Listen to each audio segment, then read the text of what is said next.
Final cut. Quick view of the audience. Don't forget the dog. And my third.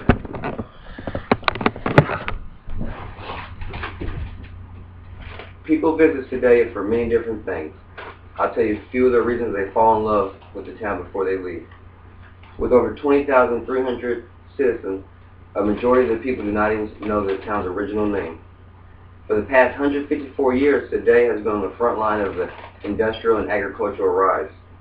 It has secured a spot in Missouri history by hosting the State Fair annually and having different one-of-a-kind parks.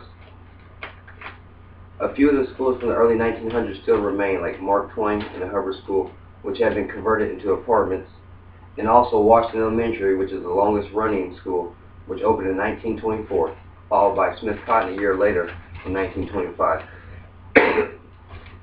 Now sit back and enjoy some few of these interesting facts of Sedalia, Missouri. In 1833, a Kentucky resident moved to Missouri with his wife, Melita, and his two daughters, Martha and Sarah. They settled in the 5 miles north of Sedalia and created a town called Georgetown. And it became a prosperous town at first, but when the citizens decided they didn't want the railroad coming through their town, he knew it wouldn't have much more to grow. So he then purchased 503 acres from Abigail McVeigh, and on November 30th, 1857, Sedville was born. George named his boat after his first daughter, Martha, so he named the town after his second daughter, Sarah.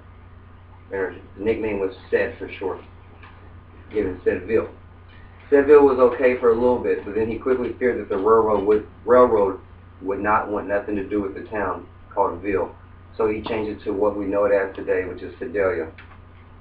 Now fast forward 10 years later, and according to Becky Emenhauser's book Sedalia, the Missouri-Kansas-Texas Railroad had employed over 250 jobs in northeast Sedalia.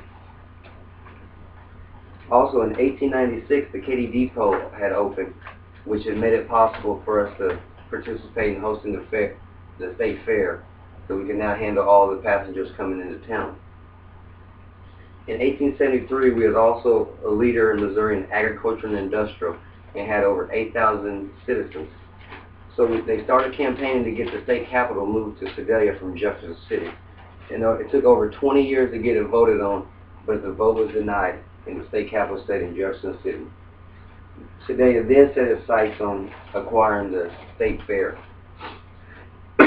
According to Missouri records, 2009 had the biggest turnout of the fair ever, with over 340,000 people walking through the gates. But back in 1889, the state started taking bids from towns to see who could host the fair.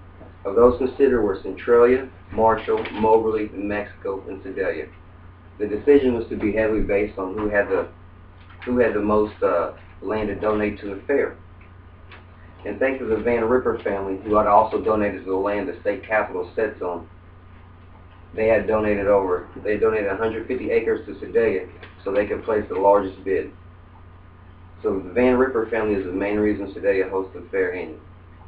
We had our first fair September 9th, 1901. It was a very big livestock competition, and businessmen trying to showcase their new products. Over the next 100 years, our influences have shaped the fair into what we know it as today, which is an 11-day event filled with big concerts, big name concerts, exhibits, in the bright lights of the Midway. It has also become a large social scene for the local citizens, and it gets bigger every year, and is another reason for Sedalia to be proud of the town. Another beautiful asset Sedalia has is its well-rounded school system.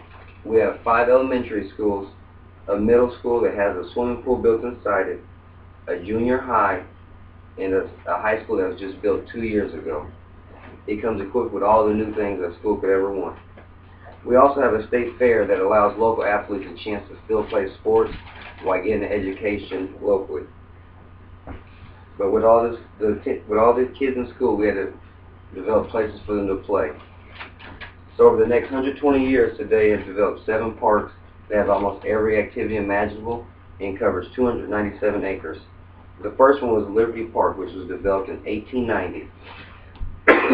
It comes equipped with a fishing pond, a rose garden, a baseball diamond, 6 tennis courts, and a football field that hosts all the local towns' high school games. During the racial tensions in 1921, land was donated to build Hubbard Park, which was designed for the black community, and it even came equipped with their own swimming pool. Then Housel Park came in 1942. It has had many upgrades since then and has become a local favorite for birthday parties. We also have Vermont, which is located at 14th of Vermont, which gives it its name. It was built in 1951, but in 1986 it was renamed a Pfeiffer Woods Vermont Park after a local businessman. The second largest park comes in at 39 acres. It has a city pool, the largest walking trail we have, and 8 baseball fields which accommodate the over 65 baseball teams we have in our league.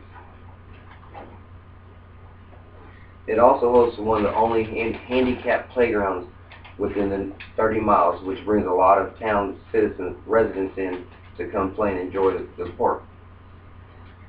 Then we have Katy Park, which is 18 acres big. It was finished in 1976, and in 2003 we added a huge skate park, which has been a main focus of Mid-Missouri since then. Our largest park is Cloverdale, which is 173 acres. It is a little under a mile away from town, and it also includes a 12-acre lake, over 15 acres of soccer fields, and a dog park and an archery range. It has 140 acres so you can camp and fish and hunt in.